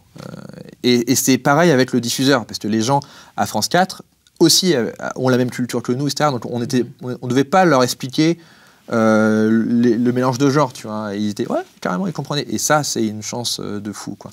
Donc je suis très content, voilà, quoi. Ça va être un nouveau truc, un nouvel univers, une nouvelle façon de faire, des nouveaux comédiens avec qui je n'ai pas forcément travaillé, certains un peu, mais pas d'autres. Voilà, donc c'est cool. Et c'est quand vous écrivez à deux, du coup, il y en a un qui est plus, je sais pas, plus structure, il y en a un qui est plus dialogue, il y en a un qui est... Comment vous répartissez où Bah, à la base, le pitch de base vient de François Uzan. Il l'a proposé à la boîte qui s'appelle Shine, la boîte de prod. Shine l'a proposé à France 4. France 4 a dit ça nous intéresse, mais on aimerait bien avoir quelqu'un comme à la base juste réalisateur, comme ils ont dit mon nom. Donc Shine est venu me voir. Moi j'ai dit ça m'intéresse, le projet tel quel était cool, mais j'avais l'impression que c'était un peu redondant par rapport à certains trucs que j'ai fait avec le Visiteur du Futur, etc. Et donc je leur ai dit, est-ce qu'il y a moyen que je réécrive le concept avec François Uzan, que je ne connaissais pas du tout. Et ils ont dit, pas de problème, enfin ça dépend de lui surtout. Et je suis allé le voir et il a dit, pas de problème. Et ça a été cool parce que ça aurait pu très mal commencer, quoi. Il aurait pu dire, non, c'est le concept, t'es que réel. Et je dis, bah en fait je suis réel, mais je suis un peu scénariste, donc je ne peux pas m'en empêcher, etc. Et on a tout retravaillé ensemble, donc on a repondu un nouveau concept qui se basait sur son concept à lui, mais avec des nouveaux éléments qui, moi, je trouvais plus intéressants, mais pas parce que c'était pas intéressant avant, mais parce que j'avais besoin de nouveaux trucs. Et on a écrit vraiment la structure et les personnages et le concept à deux. Et après, quand ça a été validé par la prod et par la chaîne, on a engagé 3 autres scénaristes que lui connaissait pour développer. Nous, on avait développé les séquenciers de chaque épisode, les synopsis. Et après, les 3 autres scénaristes, on s'est répartis pour pas avoir à écrire 10 fois 26 minutes tous ensemble. Donc, en gros, ils ont suivi les synopsis, mais ils les ont appropriés, ils ont proposé des blagues, etc. et tout. Et moi, j'ai écrit d'autres épisodes avec François Uzan, etc. Donc, ça s'est réparti comme ça, quoi. Et après, tu relis les épisodes que les autres ont écrits. Voilà, et après, tu es obligé de lisser. T'as quand même ton retour à faire. Ouais. C'était surtout François Uzan qui a fait ça. C'est lui qui est vraiment le vrai directeur d'écriture pour que tout soit homogène et pour que tu n'aies pas l'impression que tu as un épisode qui soit écrit complètement différemment d'un autre, quoi. Mais ça a été super cool parce que vraiment, que ce soit en termes de mélange de genres, d'ambition du projet et tout, pour de la télé, c'est-à-dire que c'est assez incroyable. Je me rends pas trop compte de comment les gens vont percevoir le projet parce que ils seront pas très surpris par rapport à ce que je fais d'habitude. Ils diront ah ouais, ça est dans la lignée de ce que tu fais d'habitude, tu vois. Mais derrière oui, mais attendez, cette fois-ci on fait ça à la télé, tu vois. C'est ça qui est dingue. Diffusé vraiment à la télé. Ouais. C'est que je sais pas si le projet en soi sera incroyable, mais le fait qu'il soit à la télé, c'est incroyable, je pense. Ok, mais parce que déjà les opérateurs, le Mystère du Futur avait été diffusé. Ouais, mais en seconde fenêtre. C'était des web-séries. Pour le web, sera diffusé, là ce sera pour la télé, avec des replays, etc. et tout, avec aussi une potentielle extension web et tout, mais ça c'est un truc qui est en cours. Mais voilà quoi, donc on est un peu, en fait, ils ont ouvert une sorte de brèche avec HeroCorp, France 4, de séries françaises qui mélangent des genres, etc. Et nous, on profite de ça, on profite du succès de HeroCorp pour faire un projet qui n'aura rien à voir, tu vois, mais qui repose sur un peu les mêmes acquis, les mêmes types de comédiens, les mêmes types de mélange de genres et tout. Du coup, j'imagine, alors tu dis c'est un peu exceptionnel parce que c'est diffusé, donc là c'est la première diffusion, enfin ça a été écrit pour être diffusé à la télé. Ouais. Du coup, est-ce qu'il y a plus de budget que si c'était diffusé pour le web? Alors il y a plus de budget, mais plus de volume. D'accord, donc ça revient même par épisode, ça revient même le budget? Plus ou moins, en fait, c'est ça qui est intéressant, c'est que dans notre évolution, c'est que on a augmenté à chaque fois en ambition et en budget, mais on n'a jamais eu des paliers infranchissable, quoi. Ouais. C'est que justement ce que j'ai appris sur Rock Macabre, je peux le réutiliser là pour cette nouvelle série. Donc c'est ça qui est cool. C'est que oui, c'est un peu plus de budget, mais en même temps voilà, plus d'épisodes. Donc on a toujours à trouver des solutions. Enfin c'est jamais genre hey, c'est bon. Tu vois. Enfin et la prod justement, c'est pour ça qu'ils nous demandent des solutions. C'est-à-dire que la prod n'a pas l'habitude de faire ce genre de projet, etc. Donc ils nous disent ok, comment on peut faire ça, etc. Et on est avec eux pour dire ok, ça on peut faire comme ça on peut communiser là-dessus, ça on... Et donc tout ce qu'on a appris sur Internet et ce qu'on a appris que ce soit du bénévolat aux trucs à demi-produits, aux trucs produits, nous sert maintenant, quoi. Donc est-ce que c'est pas une contrainte aussi? C'est-à-dire que les chaînes de télé et tout en ont conscience et savent qu'on peut faire des projets zéro budget, ils disent non mais c'est bon, vous avez pas besoin de plus, tu vois. Alors oui et non, c'est malheureusement le prix de la liberté. C'est-à-dire que bien sûr, on me demanderait de faire un truc nul à chier, complètement aseptisé pour zéro budget parce que d'ailleurs ça m'est déjà arrivé ça. J'ai refusé des trucs parce que justement au bout d'un moment on m'a proposé beaucoup de trucs télé à zéro budget. Et des trucs nuls à chier, genre les scripted reality, là, etc. Parce qu'on m'a dit, mais tu as Internet, donc c'est bon. Et j'ai fait, bah non. Enfin, et là, on n'en est pas là. On a quand même un budget. Et certes, il est jamais aussi grand qu'on aimerait avoir par rapport à... Voilà. Mais en même temps, on a une liberté et on fait un projet tout le monde sait, sur ce projet-là, tout le monde sait, toute l'équipe sait que c'est une chance de le faire, tu vois, en France. Les gens se plaignent pas. Quand tu parles de liberté, c'est liberté d'écriture. Liberté d'écriture, de genre, tu vois. C'est-à-dire que... et on a vu ça même dans le casting. C'est-à-dire que dans le casting, il y avait des comédiens qu'on pensait pas pouvoir forcément avoir parce qu'on savait qu'on ne pouvait pas forcément bien les payer. Ils ont dit, oui, je veux le faire parce que c'est pas toujours qu'on reçoit un scénario comme ça en France. Voilà, quoi. Donc, tout le monde est conscient de ça, tu vois. Donc, que ce qu'on fait, c'est pour l'instant exceptionnel. Donc, on le fait à fond, quoi. Ok. Alors, je sais pas si tu es un peu un gros geek de la technique, mais je sais que tu es parti donc de caméra VHS. Ouais. Et aujourd'hui, tu tournes avec quoi? Est-ce que c'est un truc que genre tu dis j'aimerais tourner avec cette caméra ou c'est pas trop ta préoccupation? Franchement, c'est un truc qu'on me demande à chaque fois et je... Tu comprends pas la question. C'est pas que je comprends pas, c'est que quand tu me dis quelle caméra tu me conseilles, tu prends ton budget, tu prends la caméra que tu peux avoir. Enfin, tu vas pas t'acheter une RED à 16 ans, tu vois. Donc au final, pour moi, c'est genre tu fais ce que tu peux avec ce que tu as et voilà. Et je l'applique toujours maintenant. Là, sur la prochaine série, vu qu'il y aura que de la caméra à l'épaule tout le temps, j'ai demandé au chef-op, je lui ai dit, écoute, il me faut une caméra que moi je puisse porter, sachant que je ne suis pas quelqu'un de balèze physiquement, et qui soit quand même pro, etc. Et donc on a trouvé une caméra qui réponde à ça, donc ce sera, si tu veux, ce sera une C300. D'accord. Voilà, Mark II. Bon, voilà. Mais j'ai pas demandé, je veux tourner avec cette caméra, j'ai dit, il me faut ça par rapport à ces besoins-là, quoi. Et j'ai dit, je veux pas tourner en RAID parce que on a un workflow qui ne nous permet pas de faire une post-prod en RAID sur 10 fois 26 minutes, je le sens pas, etc. Et ils ont vérifié le workflow avec la C300, ils ont dit ça marche nickel, j'ai vu des tests d'image, j'ai fait ok, on dirait de la RED, donc bon, tout le monde est content, tu vois. Mais je me suis pas dit, je veux tourner avec cette caméra-là. Ça, c'est plutôt les kiffs de chez Fob, etc., qui me disent, oh là là, t'as vu la nouvelle caméra, tu fais ça. Je fais non. Et si elle est bien, bah, tu me la proposes, si ça rentre dans le budget, on la prend, mais je vais pas partir de là pour. Voilà, quoi. C'est pas le truc qui va m'exciter pour un projet ou pas. Voilà. Okay. Ça, c'est plus un truc de réal de pub ou de réal de clip, etc. Tu vois, parce qu'au final, je sais pas, pour moi, c'est vraiment l'histoire racontée, la façon dont tu vas la raconter qui va définir vraiment. Voilà, quoi. Sur le Visiteur du Futur saison 4, j'ai dit il me faut des ralentis à 200 images. On a pris la seule caméra qui permettait des ralentis à 200 images dans les budgets, etc. Il y a toujours mieux. Il y a toujours mieux. Il y a toujours une caméra qui fait tout bien, etc. Mais bon. Mon cauchemar, c'est qu'on me vende une caméra de ouf en mode hey, cette caméra elle est trop bien. Et j'arrive, je fais ok, on peut la déplacer là-bas. On fait ah non. Parce qu'elle est trop lourde, ou t'as pas la machinerie pour. Et je fais mais c'est con, parce que j'ai besoin qu'il soit là. Ah oui, mais ça prend du temps, tu sais, machin. Ça, c'est mon cauchemar. Donc pour moi, plus c'est léger et flexible, mieux c'est, quoi. En gros, la priorité ne devrait pas être la caméra, mais le scénario, quoi. Déjà, ça c'est sûr, ça c'est évident. Ça, voilà, ça faut le dire et redire. C'est le scénario, pas la caméra. Ta caméra va pas t'écrire un scénario. Et en plus, la caméra doit répondre à tes besoins de voilà. Si tu regardes des réalisateurs comme tu vois Danny Boyle, tu vois, c'est un de mes réalisateurs préférés. Le gars, il a tourné voilà en 35 mm, puis après pour 28 jours plus tard, il a tourné en mini DV. 28 jours plus tard, c'est un film en mini DV. C'est le film qui a relancé les zombies. 28 jours plus tard, il n'y a pas Walking Dead. C'était tourné en mini DV, quoi.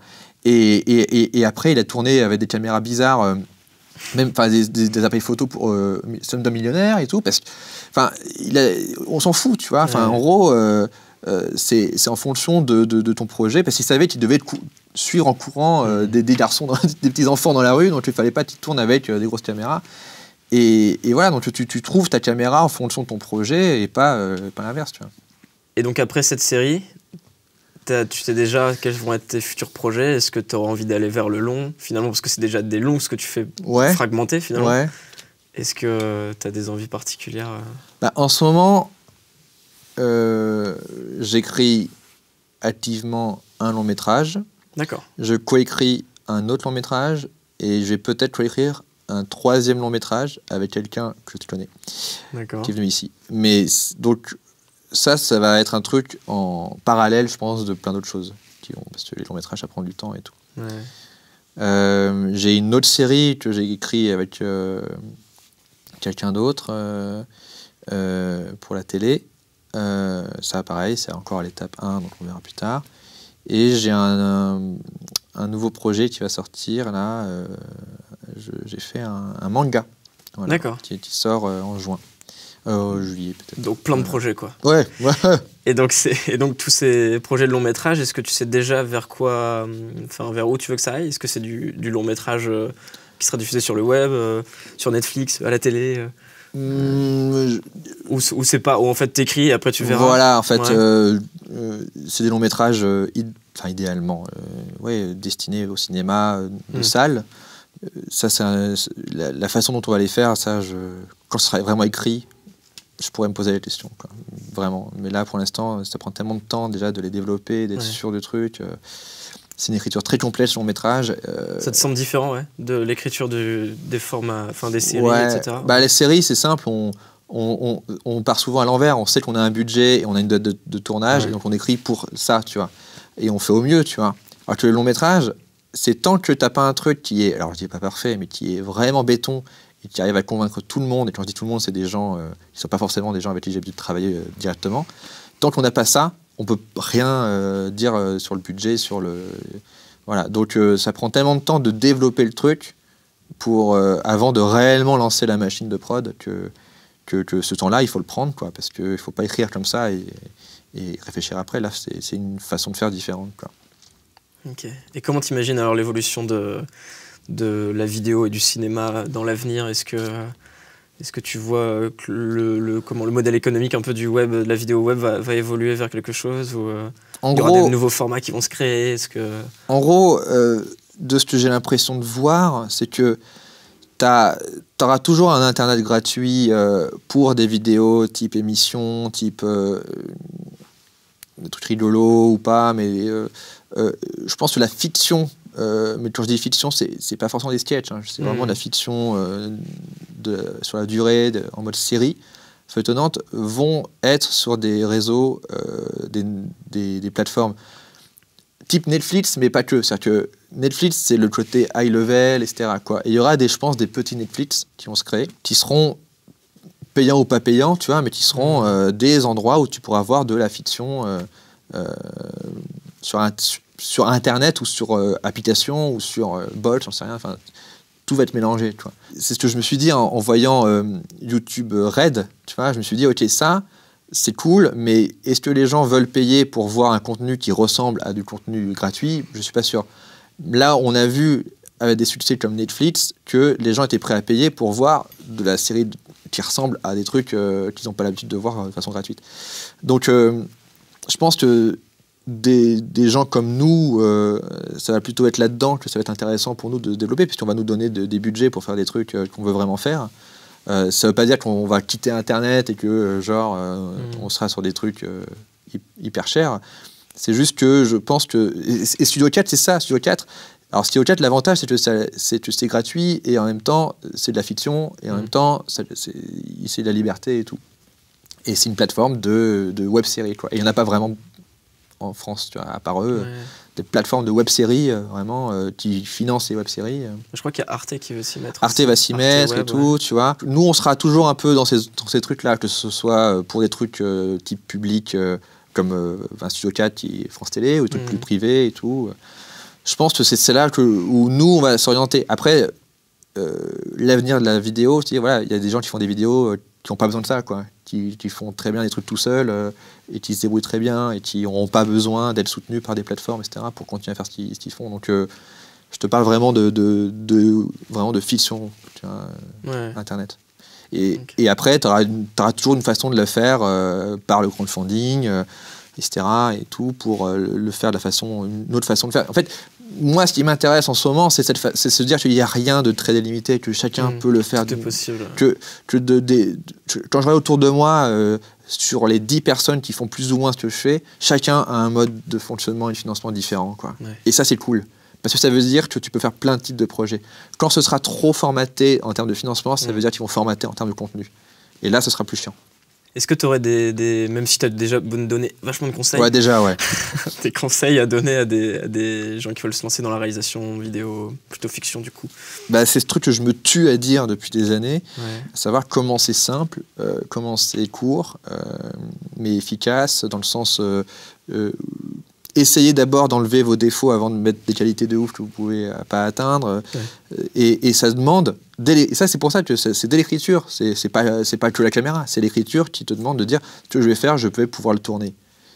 C'est con à dire, mais beaucoup de gens n'y arrivent pas parce qu'ils se lancent sur un délire qu'ils ne vont pas réussir à atteindre parce qu'ils veulent vraiment aller très vite dans un truc qu'ils ne maîtrisent pas. Et plus tu commences simple, plus tu peux après construire autour de ça et aller plus loin que tu le pensais, tu vois. Mais il faut commencer quelque part, il faut que ce soit efficace et il ne faut pas partir sur 3 ans de tournage d'un truc qui ne sortira pas. Ça a rarement réussi, ça. Ça a rarement réussi. Il faut tourner, sortir, analyser, retourner, sortir, analyser, et tout, etc. Et plus tu fais ça, moins tu vas te piéger, quoi. Et l'autre truc que je dirais, c'est c'est aussi pourquoi le faire. Tout cet aspect d'Internet qui peut être perturbant dans le sens qui peut te donner de fausses idées sur l'argent et la célébrité. Ça, il faut vraiment, vraiment, vraiment faire abstraction de ça parce que c'est tellement, un piège. Entre trouver un public et avoir des fans, c'est 2 trucs qu'il faut bien différencier, tu vois. Et des fois, tu peux te perdre dans ce que tu fais parce que tu es persuadé d'avoir des fans, parce que tu es persuadé que tu le fais pour d'un public et qu'en fait, déjà réfléchis à le faire pour toi, déjà, pour que ce soit cohérent par rapport à toi et par rapport à ta vie, par rapport à ce que tu peux vraiment faire techniquement, avant de chercher d'avoir un public et d'avoir des abonnés, des followers, des je sais pas quoi, etc. Tu vois, parce que ça peut être, on va dire, une façon de perdre de l'objectivité, justement. Et c'est comme tu dis, c'est ce qu'il y a de plus dur, c'est de faire des trucs et d'analyser en tant que public avant de refaire son truc et tout. Voilà. Ok, merci. De rien. Qui tu t'aimerais voir à ta place dans une prochaine C'est qui interview le prochain? Rouge Vert Bleu? Bah, je sais pas. Avant, tu sais pas? Non. Ok. Non, je sais pas encore. Ouais. Attends, t'as vu Flaubert, Mais pas forcément des gens du web, ou toi qui t'aimerais.